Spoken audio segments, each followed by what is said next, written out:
fee that we pay to use the Aura service, and we don't charge patients for that at all. So we're making enough of a profit on our laser fees that we're covering that, and the hospital hasn't been knocking on our door, and we're a year 2 now of using it. But so you never know. On any given day, someone's going through the right, a certain way, and all of a sudden you have a conversation that you right.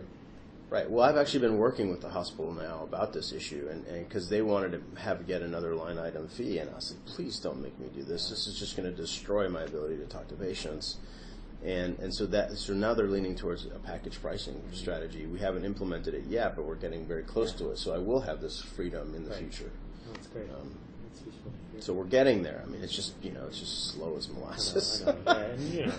And being in a large institution. University hospitals are a specific breed too. Yeah. I say that Duke's my alma mater actually, so I'm happy to put back down here. But I know from having colleagues in the medical center, not in ophthalmology, but other departments, that they're I mean, it's just like the new technology meeting I was in this morning. I mean, the vice president, I don't even know what his title, he's vice president of something, but he was just a curmudgeon in the room, and he was just, talking about this ingenuity system, and he's like, how do they get away from not getting FDA approval? It's like, I don't know. I don't work for the FDA. I also don't work for this company. I'm just talking about this. I mean, why are you asking this question as me? I mean, I'm not an Alcon representative. I'm a surgeon who asked to get this device acquired, and I was told I have to present what this does and why I want it at this committee. I mean, it was just crazy. Yeah, you run through a lot of arguments in your head that you didn't think you needed to entertain.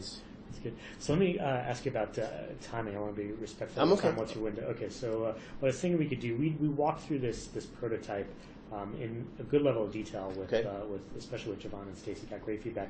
We don't need to go through that level of detail. What I thought I could do is give you a flavor for a sense of where things are as well, and ask you some targeted questions as what we're looking at.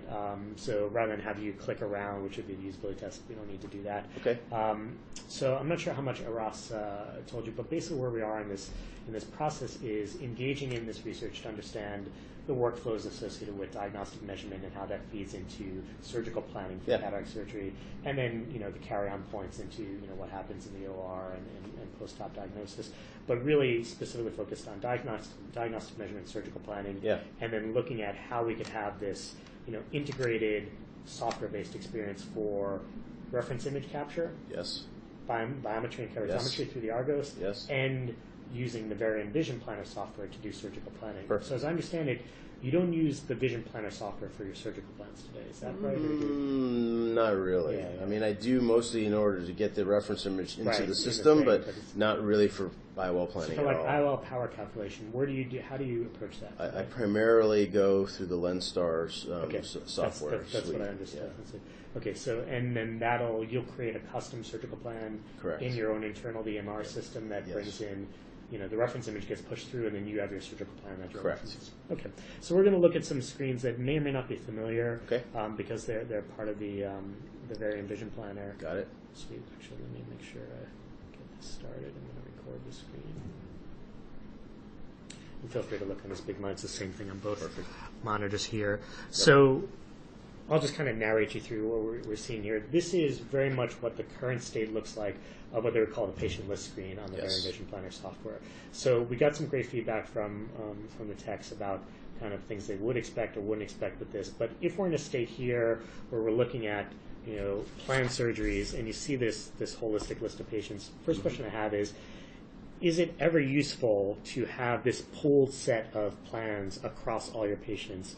Or are you only ever going to be interested in calling up a specific patient and just seeing what's applicable to that particular person?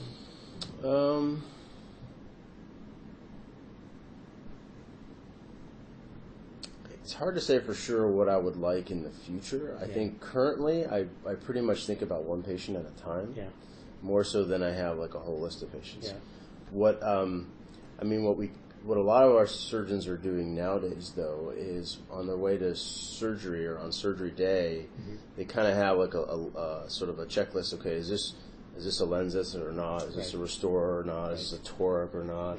Because it can influence the time or the supplies, and so in some way I could sort of see wanting a panel if there's an easy way of viewing all that. Especially, it sounds like in the context of for a given day for that planning aspect. So not over the next